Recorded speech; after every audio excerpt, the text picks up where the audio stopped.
My name is Steve Ralbovsky. I work at RCA Records, which is a division of the RCA Music Group, which is a Sony BMG record company.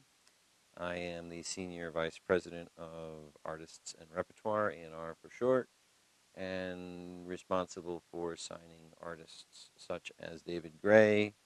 The Strokes, The Kings of Leon, My Morning Jacket, Rachel Yamagata, Ray LaMontagne, The Kills, Ben Queller, Matt Pond, and I think that's it. I started in college. I was the guy running the concert committee at school, which was Buffalo State University, and simultaneously was the music director of the college radio station and doing writing for student newspaper and independent music publications, as well as managing a band and playing music myself. So college was kind of a springboard into the industry as I made numerous contacts at record companies, booking agencies, and management companies in college. And I was hired out of school to be the tour manager for by a management company that was managing B-52s, Talking Heads, and so I got into the music industry first as a tour manager, professionally, having been a concert promoter and a music director and a journalist and a musician and a band manager in my high school and college days, and a disc jockey. So from there, I went into artist management and had my own small company, roster of artists that were signed to a few of the different major labels, and included among them were Tom Verlaine, who was signed to Warner Brothers, the Plastics, who were signed to Island Records, and the Necessaries, who were signed to Sire Records. This would have been in the early 1980s. And 1983, I was hired by EMI Records as an A&R guy in New York, and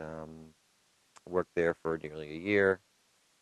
First signing was a band called Jason and the Scorchers, or then called Jason and the Nashville Scorchers, and was offered a position at Columbia Records, then a CBS Records label in 1984. Columbia Records for 3 years. Highlights include The Outfield, Def Jam label, which I brought to CBS, and that included artists such as the Beastie Boys, LL Cool J,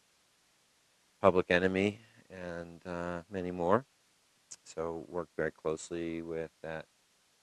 those artists and kind of the early stages of hip-hop, joining mainstream kind of record company affiliation. From there, career path took me to California, where I ran the A&R department for A&M Records. The signing highlights include Soundgarden, Soul Asylum, Blues Traveler, the Neville Brothers, and from there back to New York, where I worked at Elektra Records and the A&R department, and functioned as the head of A&R there for a period of time as well. And signing highlights there include Nancy Griffith, Ween, Anthrax, The Breeders, and from Elektra, Arista Records for a brief period of time, and then Interscope Records, and now the last 7 years at RCA, where the artists that I already mentioned are, things that have been done on my watch since I've been here. So that's 23 plus years of A&R at a variety of different record companies, both as the head of the department and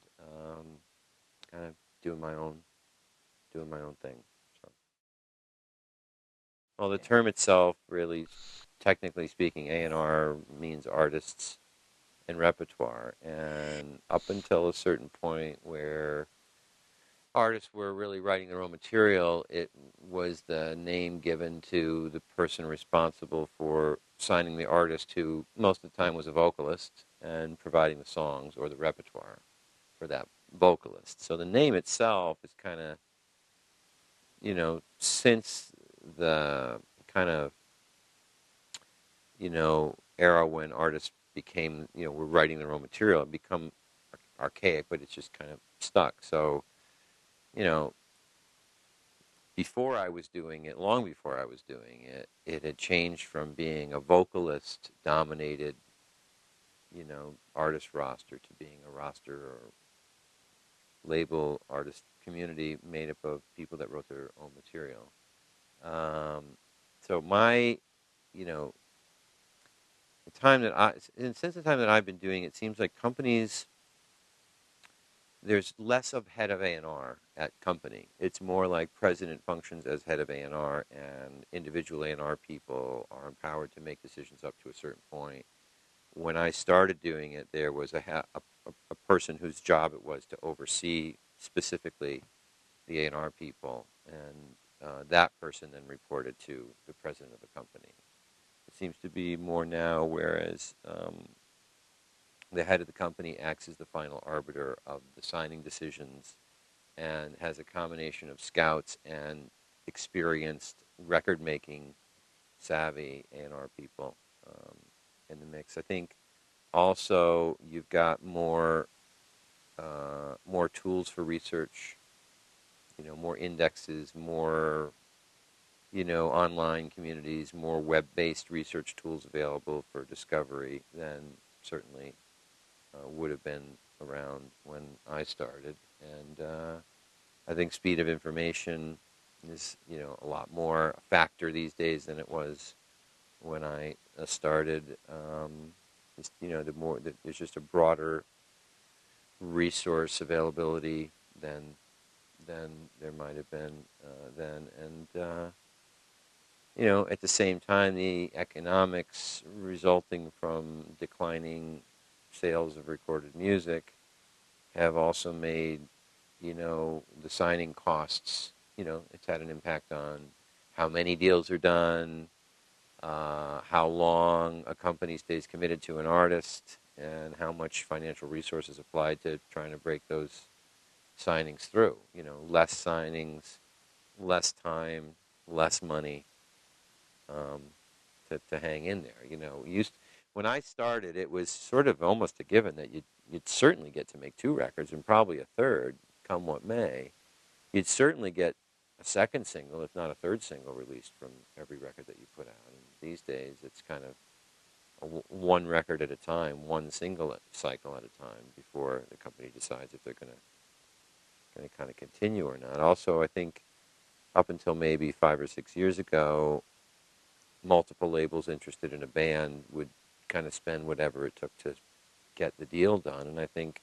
a lot of people got, burned enough times in these kind of bidding war situations to be a little more cautious about it, even if it was something that a lot of people seem to want to do. So those are some examples of how it's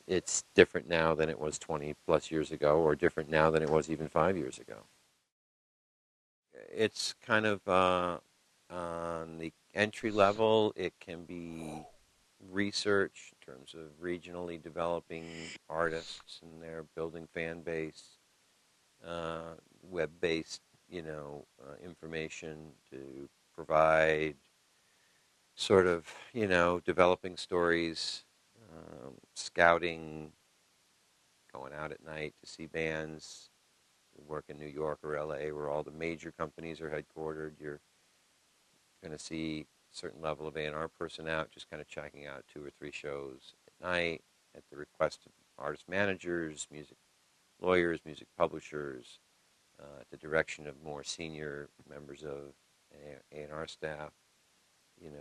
Up the ladder a little bit, your positioning and hopefully signing artists that you're excited about, that you think can do well, you have a vision and a plan for, and you are working with maybe the senior most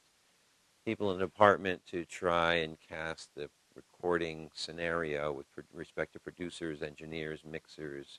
if outside writers or collaborators need to be part of it, that element too, until you kind of gain enough experience over time that you're able to kind of comfortably